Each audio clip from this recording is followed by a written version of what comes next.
అయిపోయినాక తర్వాత అన్నలల్లో పోవడానికి చాలా పెద్ద కారణం ఉంది. నేను మా సార్ నాయంబడి పడ్డాడు అన్నట్టుగా. ఓకే. మా ఊరు ఇద్దరిది ఒకటే ఊరు. అయితే పడ్డప్పుడు వాళ్ళు గౌడ్స్, ఏజ్ కూడా డిఫరెంట్ ఉంటుంది అన్నట్టుగా. మా ఆయన చాలా పెద్దోడు నాకంటే. అయితే మరి నన్ను ఇట్లా ఎంబడి పడి వాడుకొని వదిలేస్తే చిచ్చర పిడుగు నేను వాడుకొని వదిలేస్తే మళ్ళీ ఎట్లా నా ఎంబడి పడ్డాడు. మళ్ళీ అందరినీ కొంచెం ఊర్లో కేసులు కొట్టుడు అది ఇది కొంచెం ఉండే ఆయనకు. ఇవన్నీ ఎందుకు అంటే మా నాన్న ఒకరోజు నన్ను గమనించిండు.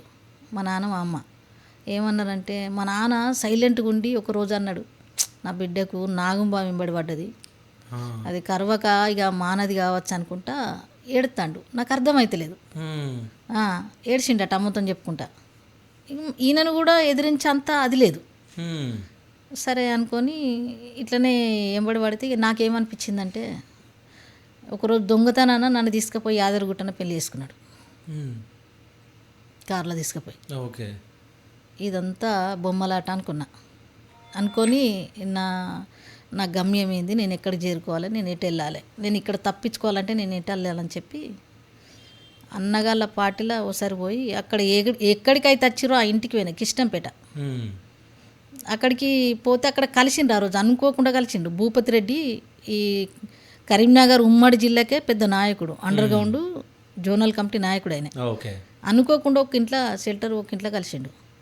వాళ్ళ ఇంటికాడ పోయి కలితే గిట్లా నేను పని చేస్తా వస్తా అని చెప్పిన అన్నట్టుగా చెప్తే ఏమన్నాడు, నన్ను చూసి మాది వాళ్ళు అనుకోలే నన్ను. అమ్మ మీ డాడీ ఏం చేస్తాడు, మీరు రెడ్డిసా అని అడిగాడు. కాదన్న మేము ఎస్సీలమే అని చెప్పిన. తను నమ్ముతలేడు నన్ను అసలే. అంటే మా అమ్మ నాన్న కూలి పని చేసి కూడా మమ్మల్ని అందరినీ చదివిపించారు.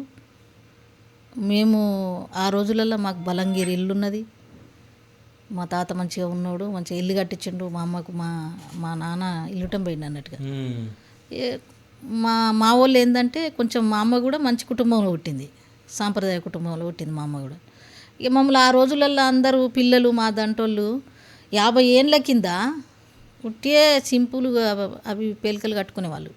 మా నాన్న బాంబాయి పోయి మాకు గౌన్లు తీసుకొచ్చు, ప్లాస్టిక్ సైండిల్ ఉండప్పుడు సైండిల్ పట్టుకోవచ్చు. ఇక మేము అంటే ఇంట్లోకి మాకు కరెక్ట్గా ఫుడ్ కరెక్ట్గా గడక అనేది మా జీవితంలో తెలియదు. మా వాళ్ళు మాకు పెట్టలే.